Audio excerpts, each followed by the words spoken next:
It's an amazing planet filled with amazing plants and animals and all of us. We have a responsibility to keep this planet healthy. Water, air, energy, the soil, everything is connected. It's been 12 years since we came together with a unified message. Let's rid this incredible planet of the chemicals that are killing it. Do what we can today in cleaning up the mistakes of the past. The global environment is in danger, and we need to address toxic chemicals. Our Earth is really sick. We are here to call for action.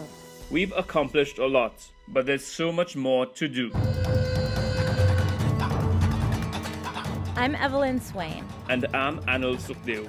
We are a part of the Global Environment Facilities team that is working hard to reduce the effects that dangerous chemicals have on people all over the world.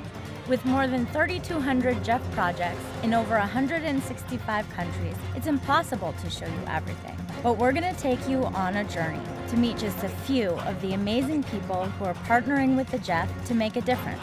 DDT has been implicated in serious health and environmental problems. Many of the people don't even know about the existence of PCBs. If we don't try to reduce the amount of POPs today, the Earth support system may be irrevocably damaged. What are the levels going to be in 100 years' time if we don't do anything now? We have to change our lifestyles. We're trading in our suits for some boots. We're gonna hit the road and see some of these projects for ourselves. It's gonna be an adventure and a real privilege to see the amazing work that our partners are doing. Anil and I can't wait to meet the boots on the ground.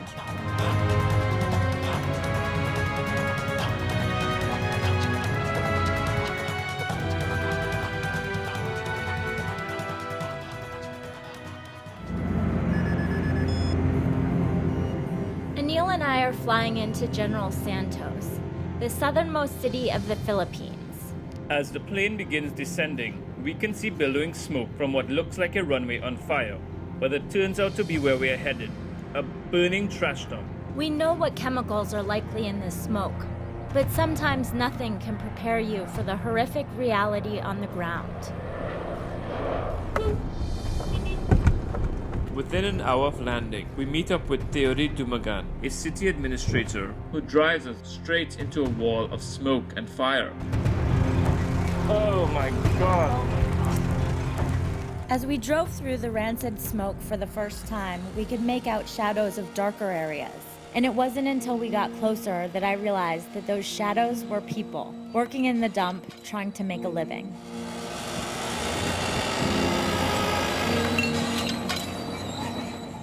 Evelyn, look at this. It's just a blanket of smoke as far as the eye can see. And just think of these people every day working here, inhaling this smoke and the fumes. I've never seen anything like this ever. We're here in General Santos City at this open dump site. It's one of 6 open dump sites that we're working on through the Jeff project. And this one here is different from a landfill because this has no lining, no protection, no regulations. A landfill is lined and regulated so that the leachate doesn't go into the environment.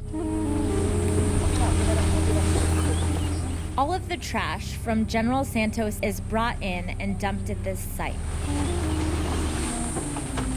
The new trash is delivered here on the edge. They pick through it, and then it's pushed over the side.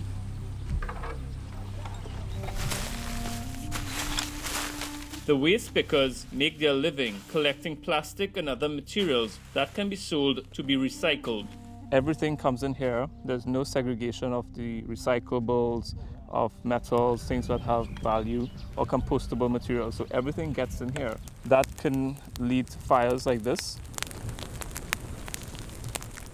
Jordy, I'm looking at this site and it's on fire. Can you tell me how dangerous this is? So we see a lot of plastics in this temporary disposal facility, and we know for a fact that there are dioxin and furans as part of the chemicals composition in the plastics.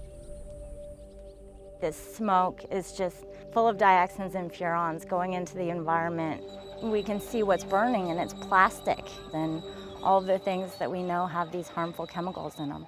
Are you concerned about the health of the waste pickers right now in this facility? Yes, we encourage them to look for other livelihood. And I think there's really a need to properly close the facility in order to protect the health of the community.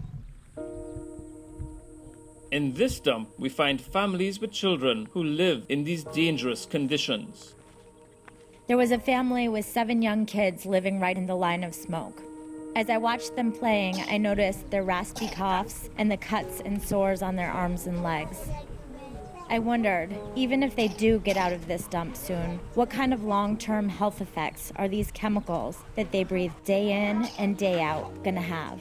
Unsa imong gibati kana maluoy ba ka sa ilaha?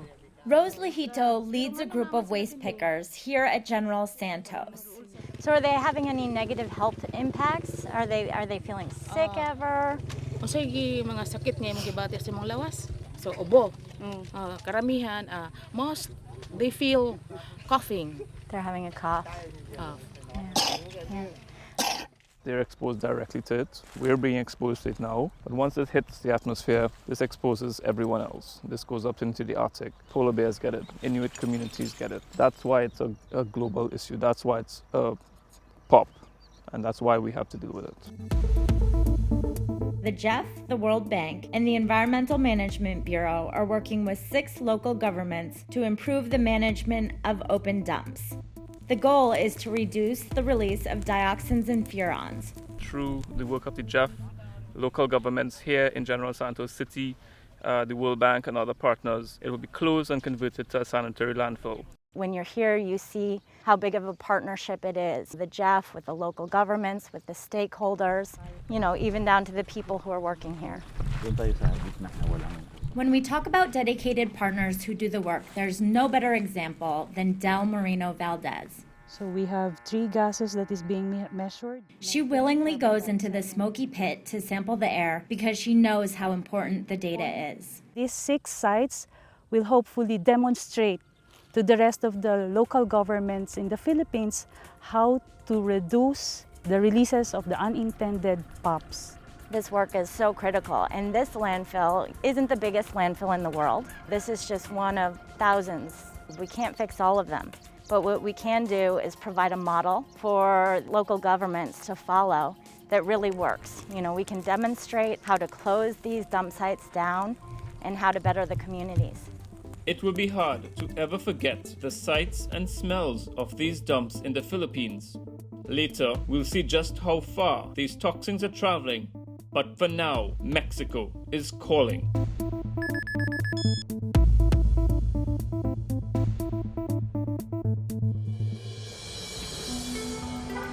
Our next stop takes us to a community not far from Mexico City. The water plant is about 50 years old, and the electric transformer has been tested and found to have high levels of PCBs. Once they leak into the water or soil, they are very harmful, and that's why our projects like this one in Mexico are so important. It is a sensitive site because it is a water well that supplies water to the municipality, and we found out that it had PCBs within the transformer. That's the bad news. The good news is that we're going to witness the removal of the PCBs from the transformer. Today, a team led by Mexico's Ministry of the Environment and Natural Resources, UNDP, and SEMTREDI are ready to remove the PCBs. And Anil is very excited to see how it's done. I want to see it open. So Evelyn, this is going to be a PCB containing oil. Wow, Anil, that looked just like regular oil coming out. It does, and that's why it's important to educate people that it isn't. It's an extremely toxic substance, and you need to know the difference between regular oil and PCB containing oil. I was really impressed with the process and the crew that performed the retrofit. In just a matter of hours, the PCBs were carefully removed and placed in sealed shipment barrels. The transformer was cleaned and new PCB-free fluid installed. So if you didn't have this PCB project, what would have been the situation today? Well, the situation today would be that still nothing would have been done. Now people tell us that we opened their eyes. Disposing of PCBs is costly, but relatively easy. It's finding them that's the hard part. Sometimes PCB-containing equipment is in junk piles. Sometimes they end up in recycling centers where operators are unaware of the dangerous chemicals in them. And sometimes they end up in places like Jesus diezes. So these have a lot of really valuable metals in them, right? Can you recycle them?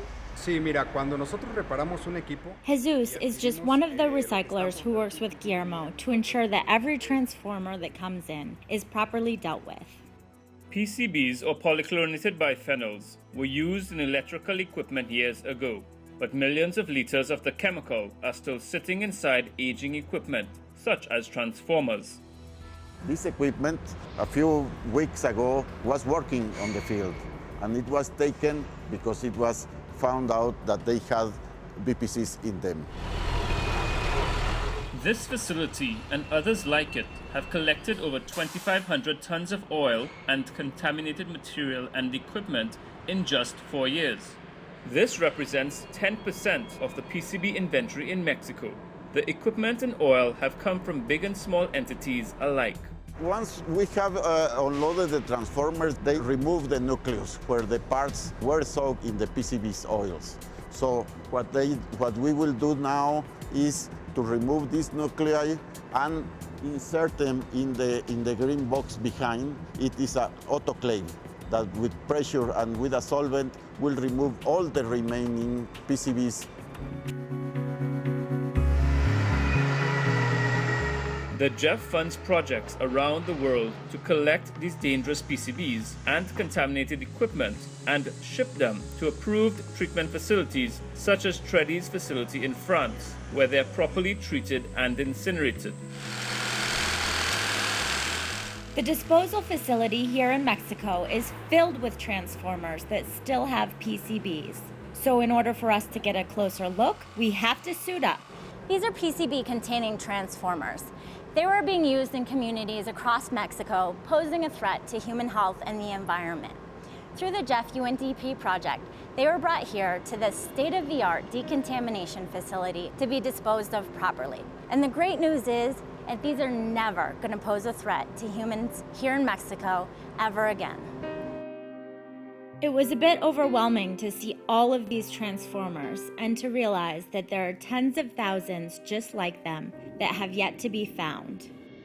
As we leave Mexico behind, it's inspiring to see how Guillermo and his team, and indeed teams in other countries, are working to rid the planet of these toxic chemicals.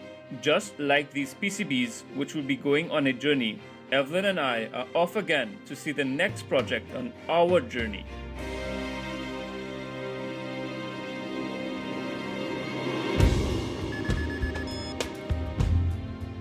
There are hundreds of Jeff-funded projects throughout Africa, in all of the Jeff focal areas.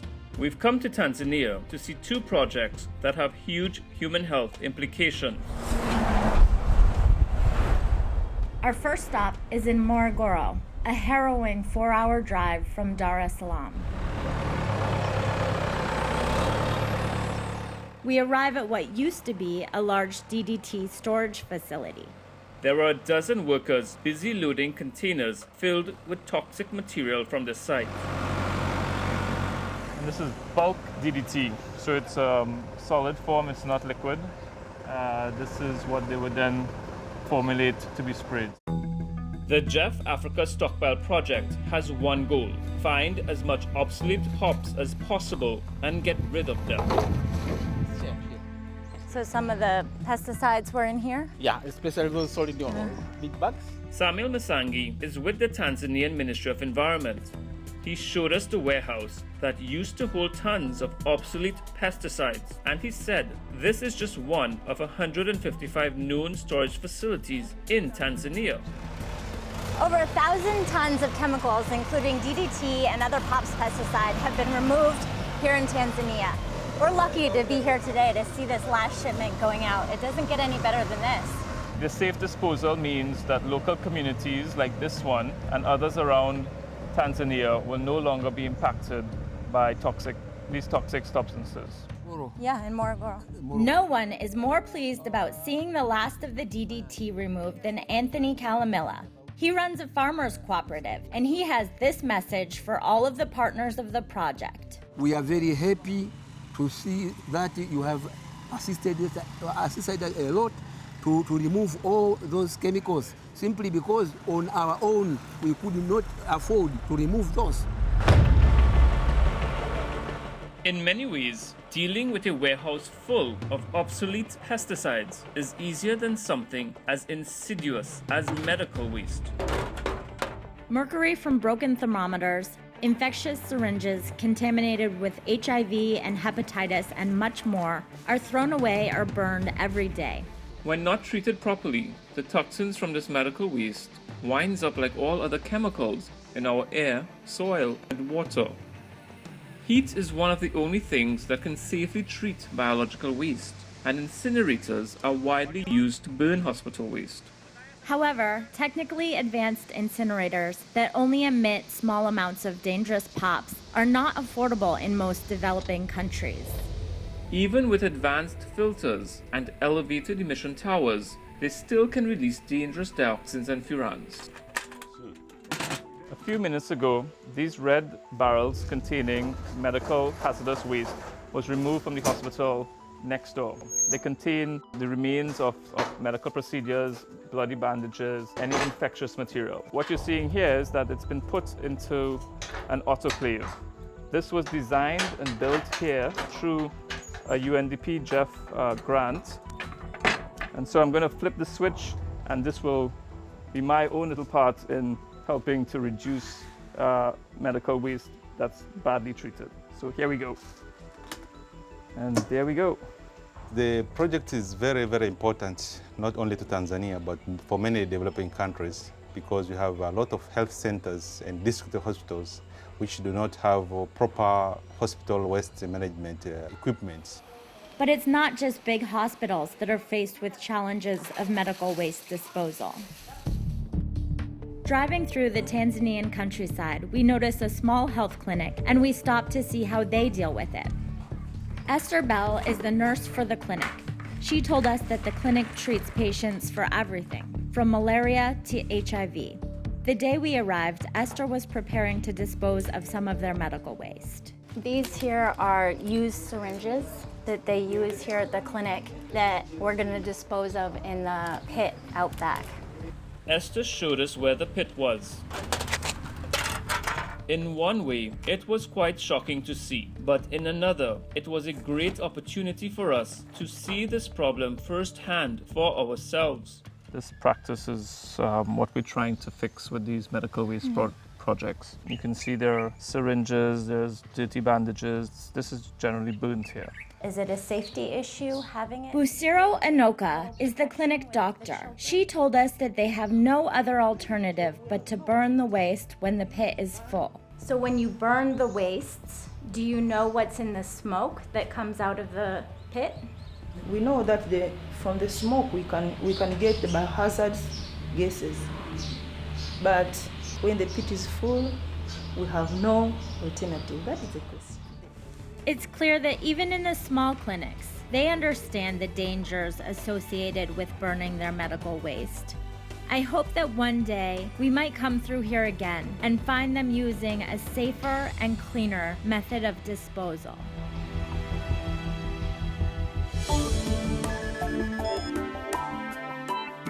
So far on our journey, we've seen toxic landfills and PCB-laden transformers. We've witnessed the removal of tons of DDT, but I think our visit here in China is about what we didn't see. Just a few years ago, there was a large chemical plant right here. So this is where the factory used to be. This was a factory just even 4 years ago.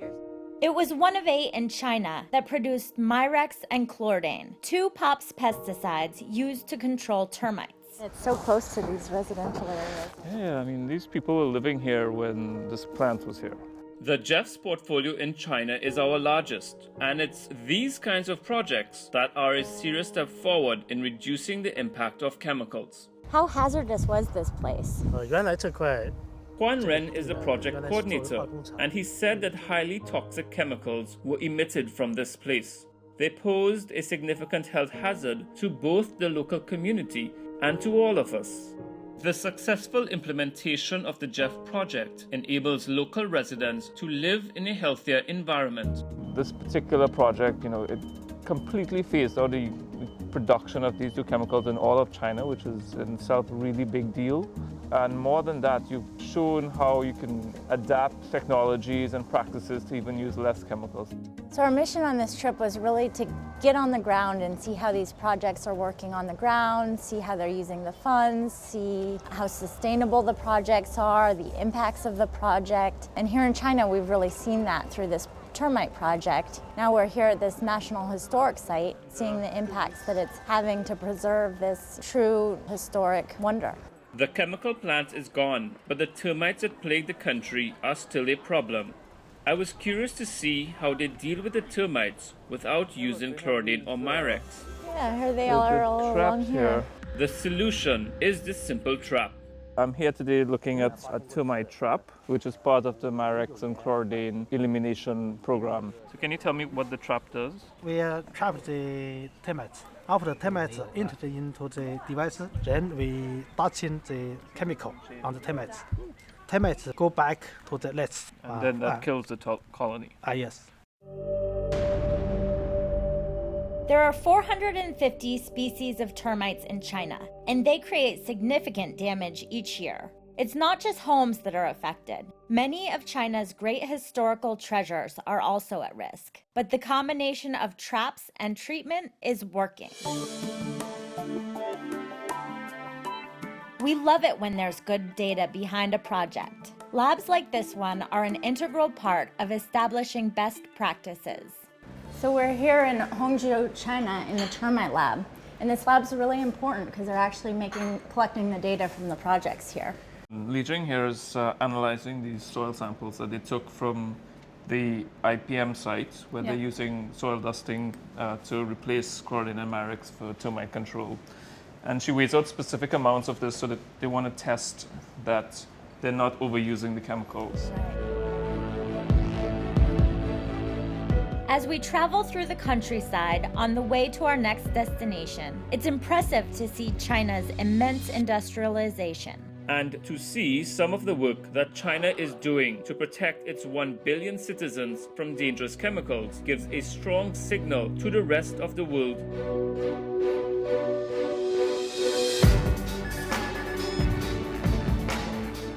In Swahili, the Kenyan national motto is Harmbi, which means let's all pull together. The more projects we visit, the more we see how everything is connected, how people are working together to solve serious problems. Here in Kenya, the Jeff UNEP projects play a crucial role in helping us understand how chemicals are impacting the earth. We're on our way to Mount Kenya to see how air samples are collected for the global monitoring program. But along the way, we're making a pit stop in the rice fields where Clifford Matero is developing a method of killing malaria-carrying mosquitoes without harming the environment. If you look closely there, can you see that trigger? Oh, they're swimming. Yeah. Clifford's work is based on hard science.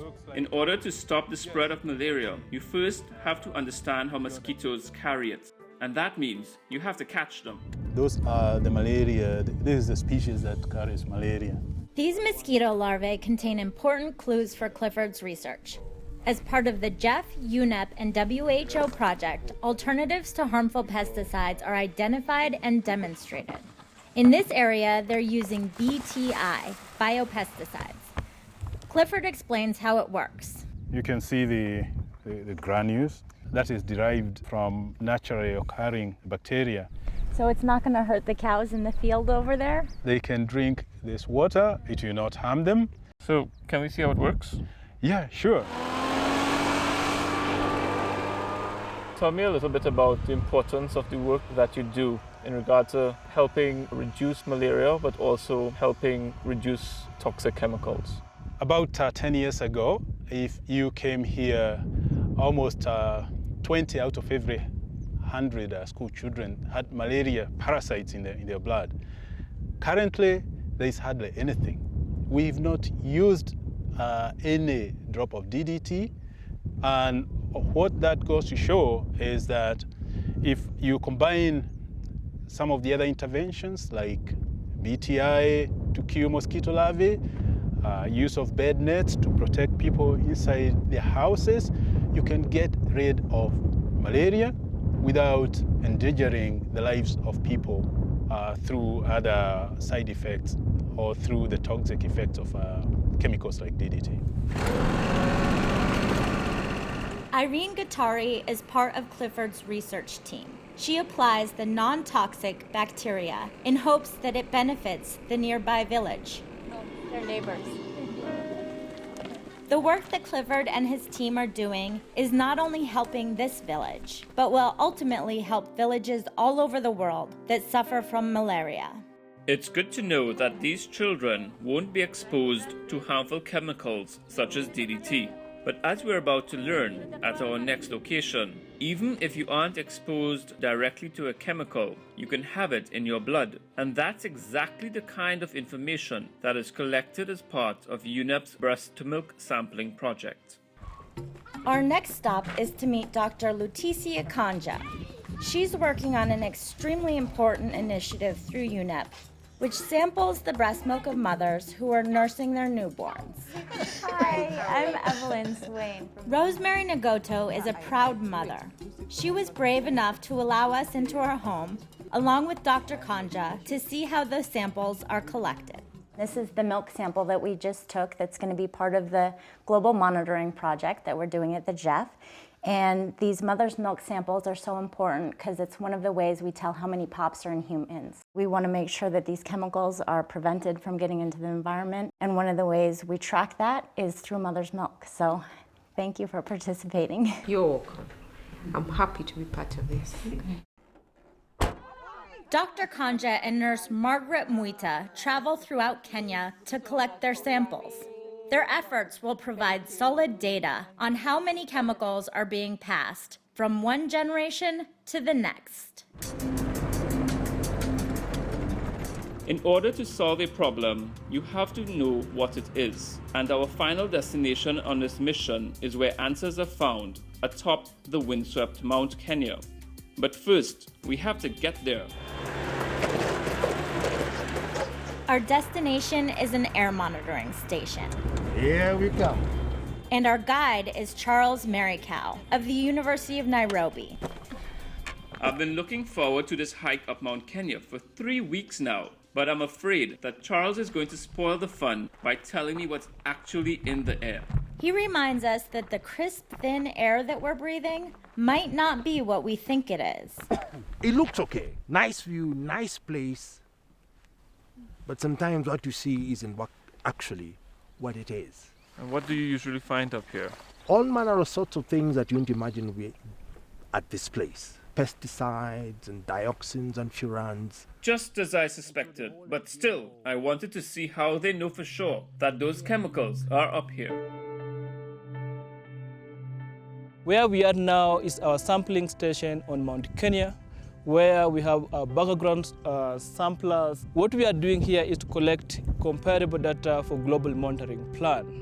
Vincent Madadi works with Charles Marikow, and he says without international support, doing the GMP project would not be possible. In developing countries, we do not have the capacity to sample and analyze persistent organic pollutants. And so the UNEP-JEF project came in to help build the capacity of developing countries to be able to sample ambient air and mother's milk, and also to be able to analyze persistent organic pollutants. The GMP program, the Global Monitoring Program, was formulated to enable the developing countries to be able to report back POPs data, to be able to contribute to the information pertaining to POPs in the environment globally.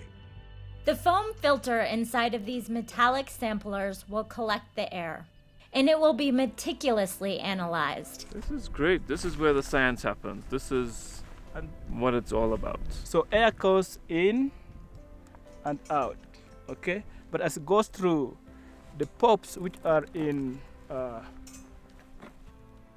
gas phase would be trapped by the polyurethane foam filter. There are 15 monitoring stations throughout Africa, providing the scientific data that Charles hopes will motivate people to change their behavior. We have to change our lifestyles. We have to do something.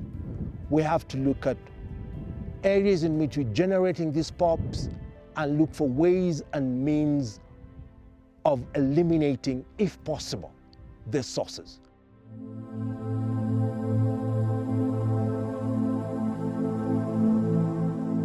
Charles is right. Our planet can only absorb so many toxins. As we end our mission, I'm reminded of the urgency of our work.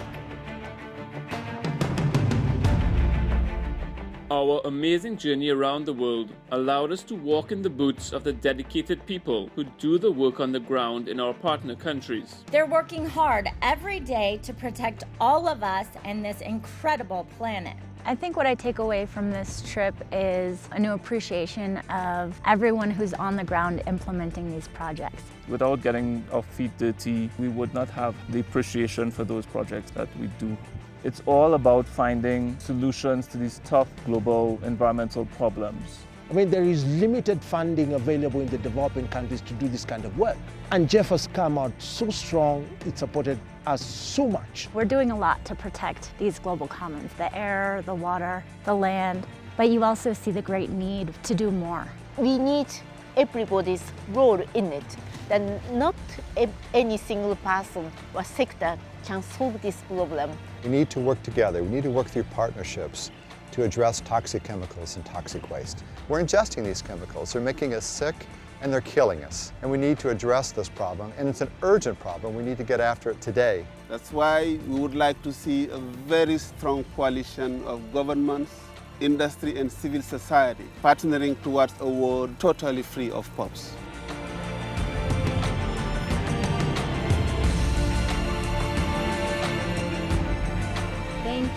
Thank you. The challenge is so enormous that we just need to step up our effort. It's not the problem of your future generation, it's actually the problem of our current generation. So please join us before it gets too late.